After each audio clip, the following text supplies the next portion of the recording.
अभी आप संतों आचार्यों की उपस्थिति में मुझे भव्य कल्की धाम के शिलान्यास का सौभाग्य मिला है। मुझे विश्वास है कि कल्की धाम भारतीय आस्था के एक और विराट केंद्र के रूप में उभरकर सामने आएगा। मैं सभी देशवासियों को और विश्व के सभी श्रद्धालुओं को शुभकामनाएं देता हूं। अभी आचार्य जी कह रहे थे कि 18 साल की प्रतीक्षा के बाद आज ये अवसर आया है। वैसे भी आचार्य जी कई ऐसे अच्छे काम हैं जो कुछ लोग मेरे लिए ही छोड़ करके चले गए हैं।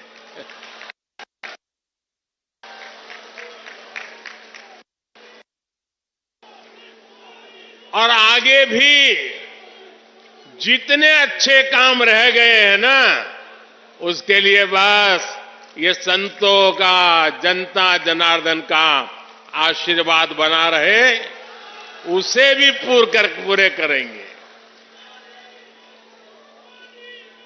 साथियों, आज छत्रपति शिवाजी महाराज की जन्म जयंती भी है। ये दिन इसलिए और पवित्र हो जाता है और ज्यादा प्रेरणादायक हो जाता है। आज हम देश में जो सांस्कृतिक पुनरोदय देख रहे हैं, आज अपनी पहचान पर गर्व और उसकी स्थापना का जो आत्मविश्वास दिख रहा है, वो प्रेरणा हमें छत्रपति शिवाजी महाराज से ही मिलती है। मैं इस अवसर पर छत्रपति शिवाजी महाराज के चरणों में श्रद्धापूर्वक नमन करता हूं, उन्हें श्रद्धांजलि अर्पित करता हूं। साथियों, पिछले दिनों जब प्रमोद कृष्णम जी मुझे निमंत्रण देने के लिए आए थे, जो बातें उन्होंने बताई, उसके आधार पर मैं कह रहा हूं कि आज जितना आनंद उनको हो रहा है, उससे अनेक गुना आनंद उनकी पूज्य माता जी की आत्मा जहां भी होगी, उनको होता होगा।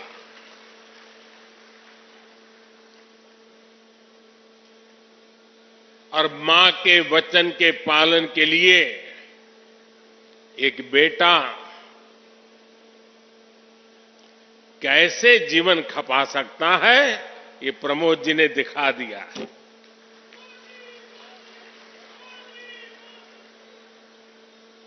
प्रमोद कृष्णम जी बता रहे थे कि कई एकड़ में फैला ये विशाल धाम कई मायनों में विशिष्ट होने वाला है।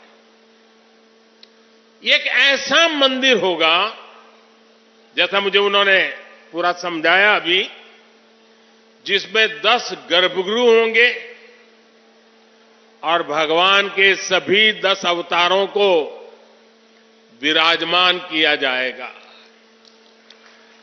10 अवतारों के माध्यम से हमारे शास्त्रों ने केवल मनुष्य ही नहीं, बल्कि अलग अलग स्वरूपों में ईश्वरीय अवतार को प्रस्तुत किया गया है।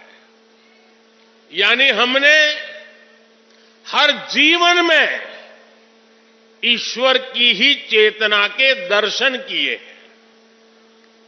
हमने ईश्वर के स्वरूप को सिंह में भी देखा, वराह में भी देखा और कच्छप में भी देखा। इन सभी स्वरूपों की एक साथ स्थापना हमारी मान्यताओं की व्यापक छवि प्रस्तुत करेगी।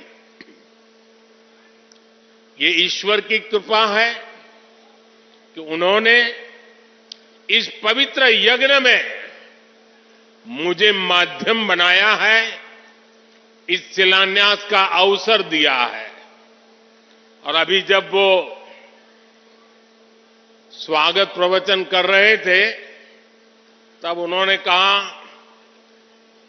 कि हर किसी के पास कुछ न कुछ देने को होता है, मेरे पास कुछ नहीं है, मैं सिर्फ भावना व्यक्त कर सकता हूं।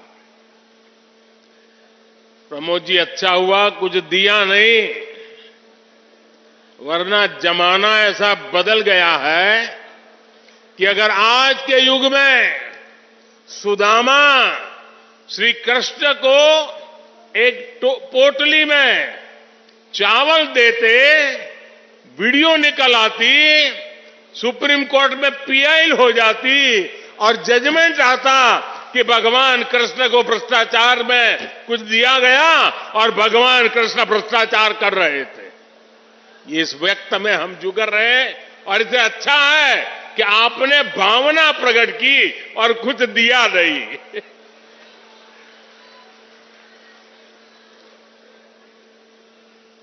मैं इस शुभ कार्य में अपना मार्गदर्शन देने के लिए पधारे सभी संतों को भी नमन करता हूं। मैं आचार्य प्रमोद कृष्णम जी को भी बधाई देता हूं।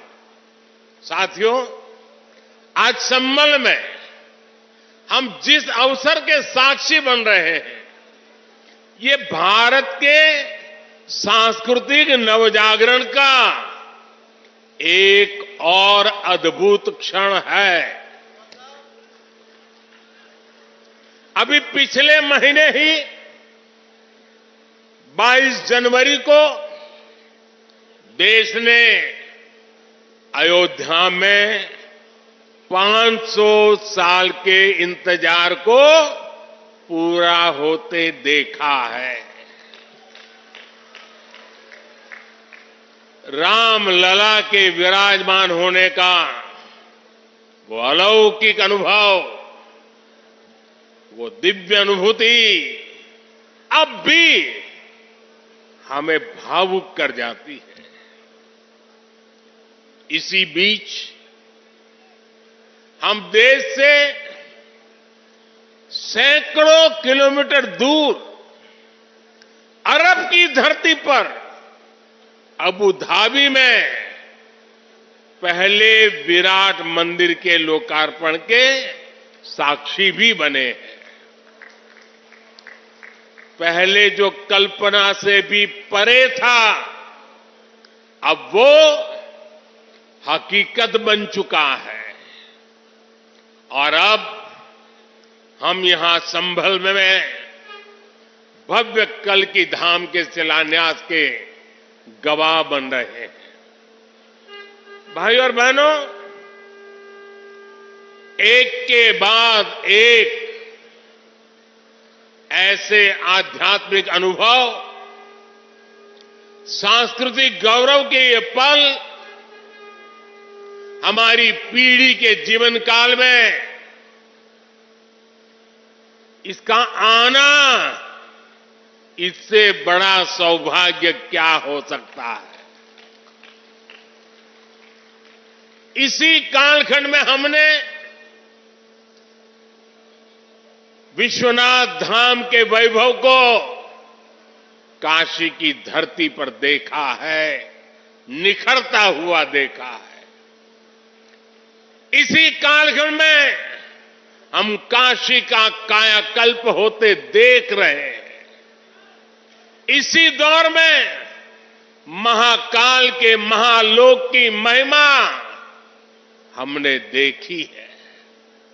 हमने सोमनाथ का विकास देखा है केदार घाटी का पुनर्निर्माण देखा है।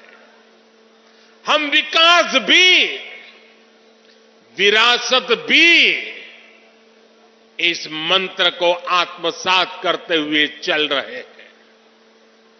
आज एक और हमारे तीर्थों का विकास हो रहा है, तो दूसरी ओर शहरों में हाई टेक इंफ्रास्ट्रक्चर भी तैयार हो रहा है। आज अगर मंदिर बन रहे हैं तो देश भर में नए मेडिकल कॉलेज भी बन रहे हैं। आज विदेशों से हमारी प्राचीन मूर्तियां भी वापस लाई जा रही है और रिकॉर्ड संख्या में विदेशी निवेश भी आ रहा है। ये परिवर्तन प्रमाण है साथियों, और प्रमाण इस बात का है, समय का चक्र घूम चुका है। एक नया दौर आज हमारे दरवाजे पर दस्तक दे रहा है। ये समय है हम उस आगमन का दिल खोलकर स्वागत करें। इसलिए मैंने लाल किले से देश को विश्वास दिलाया था, यही समय है, सही समय है। साथियों, जिस दिन अयोध्या में राम मंदिर की प्राण प्रतिष्ठा हुई थी, तब मैंने एक और बात कही थी, 22 जनवरी से अब नए काल चक्र की शुरुआत हो चुकी है। प्रभु श्री राम ने जब शासन किया तो उसका प्रभाव हजारों वर्ष तक रहा। उसी तरह राम लला के विराजमान होने से अगले 1000 वर्षों तक भारत के लिए एक नई यात्रा का शुभारंभ हो रहा है। अमृत काल में राष्ट्र निर्माण के लिए पूरी सहस्त्र शताब्दी का ये संकल्प केवल एक अभिलाषा भर नहीं है, ये एक ऐसा संकल्प है जिसे हमारी संस्कृति ने हर कालखंड में जीकर दिखाया है। भगवान कल्कि के विषय में आचार्य प्रमोद कृष्णम जी ने गहरा अध्ययन किया है। भगवान कल्कि के अवतार से जुड़े कई सारे तथ्य और शास्त्रीय जानकारियां भी आचार्य प्रमोद कृष्णम जी मुझे बता रहे थे। जैसे उन्होंने बताया कि कल्कि पुराण में लिखा है, शंभले वस तस्तस्य सहस्त्र परिवत्सरा, यानी भगवान राम की तरह ही कल्कि का अवतार भी हजारों वर्षों की रूपरेखा तय करेगा।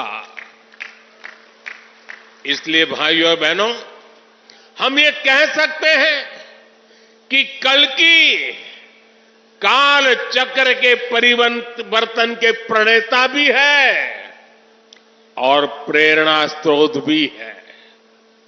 और शायद इसीलिए कल्कि धाम एक ऐसा स्थान होने जा रहा है जो उन भगवान को समर्पित है जिनको अभी अवतार होना बाकी है। अब कल्पना करिए, हमारे शास्त्रों में सैकड़ों हजारों साल पहले भविष्य को लेकर इस तरह की अवधारणा लिखी गई। हजारों वर्ष बाद की घटनाओं के लिए भी सोचा गया। ये कितना अद्भुत है। और ये भी कितना अद्भुत है कि आज प्रमोद कृष्णम जैसे लोग पूरे विश्वास के साथ उन मान्यताओं को आगे बढ़ा रहे हैं, अपना जीवन खपा रहे हैं। वो भगवान कल्कि के लिए मंदिर बना रहे हैं, उनकी आराधना कर रहे हैं। हजारों वर्ष बाद की आस्था और अभी से उसकी तैयारी, यानी हम लोग भविष्य को लेकर कितने तैयार रहने वाले लोग हैं। इसके लिए तो प्रमोद कृष्णम जी वाकई सराहना के पात्र है। मैं तो प्रमोद कृष्णम जी को एक राजनीतिक व्यक्ति के रूप में दूर से जानता था, मेरा परिचय नहीं था।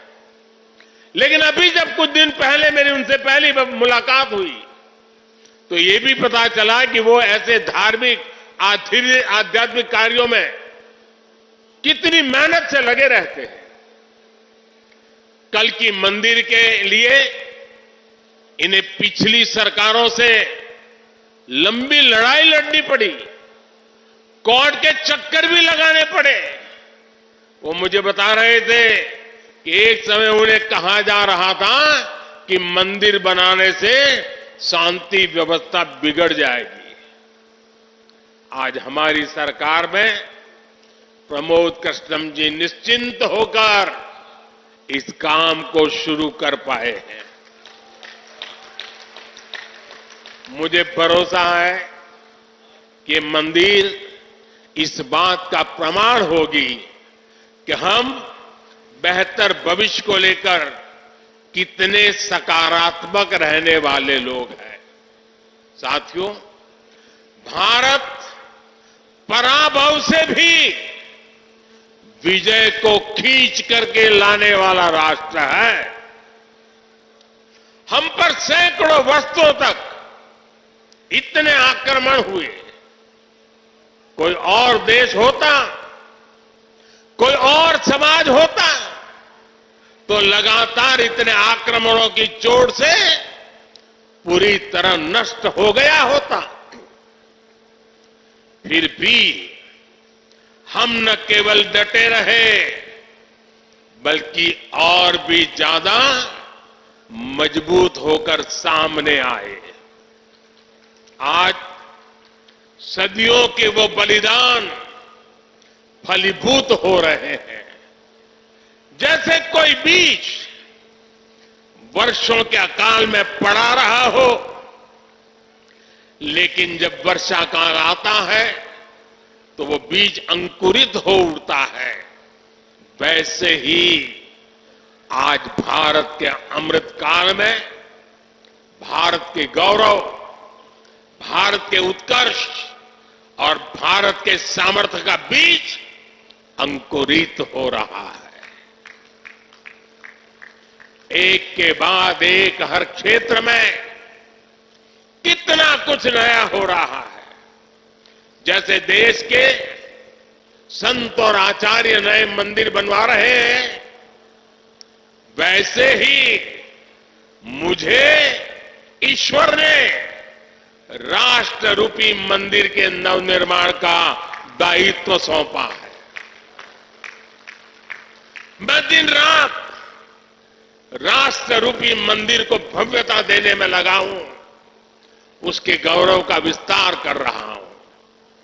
इस निष्ठा के परिणाम भी हमें उसी तेजी से मिल रहे हैं। आज पहली बार भारत उस मुकाम पर है जहां हम अनुसरण नहीं कर रहे हैं, उदाहरण पेश कर रहे हैं। आज पहली बार भारत को टेक्नोलॉजी और डिजिटल टेक्नोलॉजी के क्षेत्र में संभावनाओं के केंद्र के रूप में देखा जा रहा है। हमारी पहचान इनोवेशन हब के तौर पर हो रही है।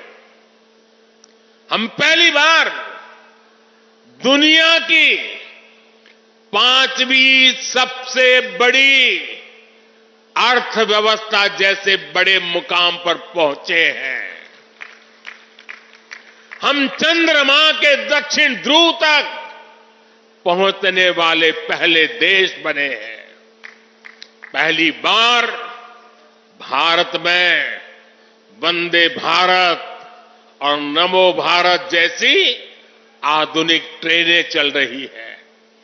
पहली बार भारत में बुलेट ट्रेन चलने की तैयारी हो रही है।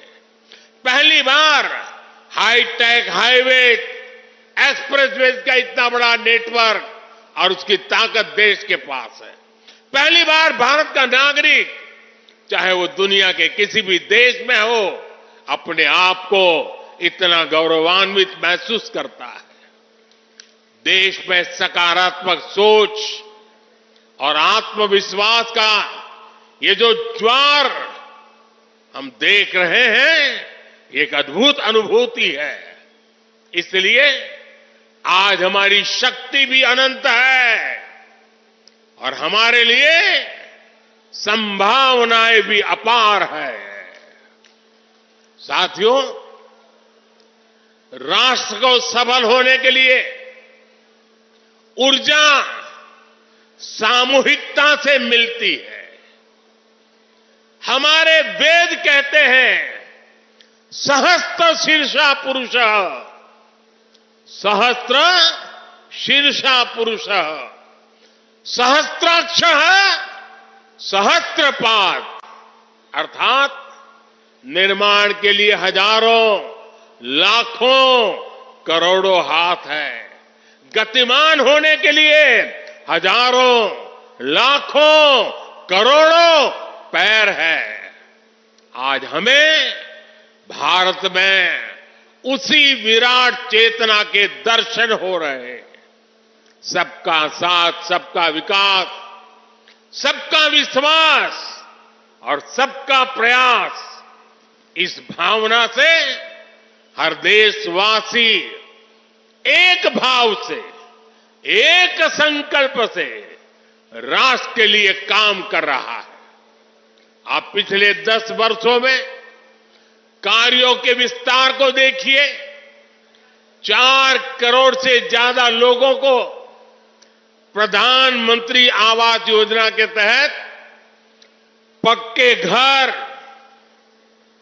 11 करोड़ परिवारों को शौचालय यानी इज्जत घर, 2.5 करोड़ परिवारों को घर में बिजली, 10 करोड़ से अधिक परिवारों को पानी के लिए कनेक्शन, 80 करोड़ लोगों को मुफ्त राशन, 10 करोड़ महिलाओं को कम कीमत पर गैस सिलेंडर, 50 करोड़ लोगों को स्वस्थ जीवन के लिए आयुष्मान कार्ड, करीब 10 करोड़ किसानों को किसान सम्मान निधि।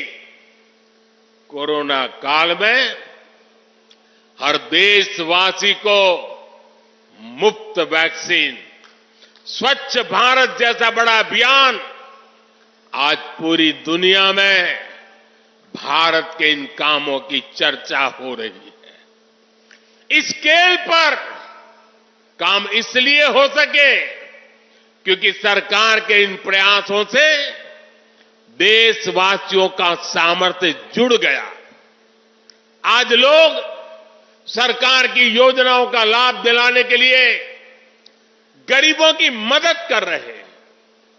लोग 100% सैचुरेशन के अभियान में हिस्सा बन रहे हैं। गरीब की सेवा का ये भाव समाज को नर में नारायण की प्रेरणा देने वाले हमारे आध्यात्मिक मूल्यों से मिली है। इसलिए देश ने विकसित भारत का निर्माण और अपनी विरासत पर गर्व के 5 प्राणों का आह्वान किया है।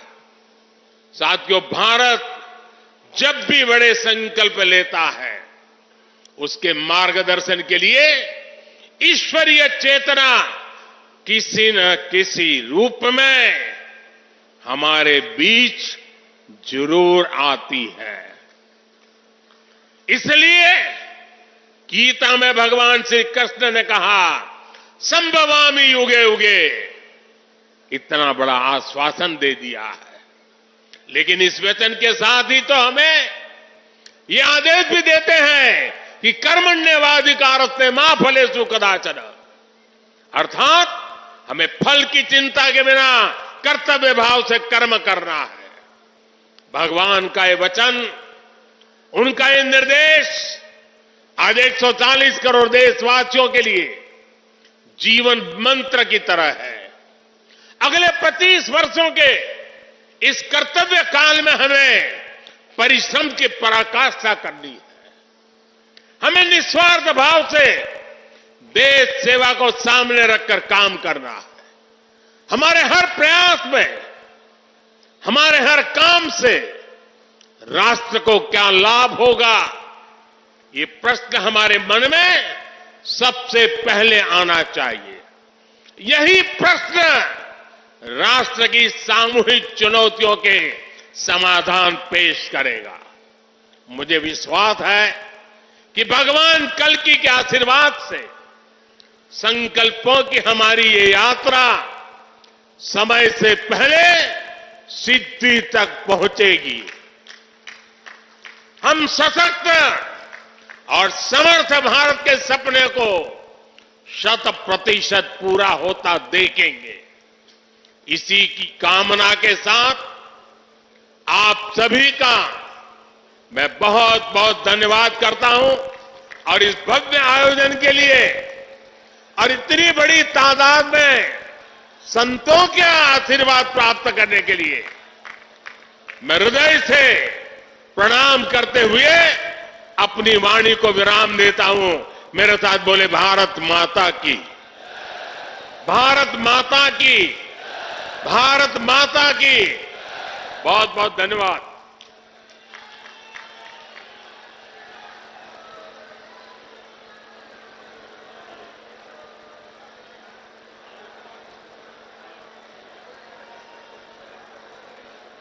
देश और दुनिया की हर बड़ी खबर के लिए सब्सक्राइब करें नवतेज टीवी और पल पल के अपडेट्स के लिए बेल आइकन को दबाना ना भूलें, क्योंकि आपकी खबरों का भरोसेमंद साथी है नवतेज टीवी।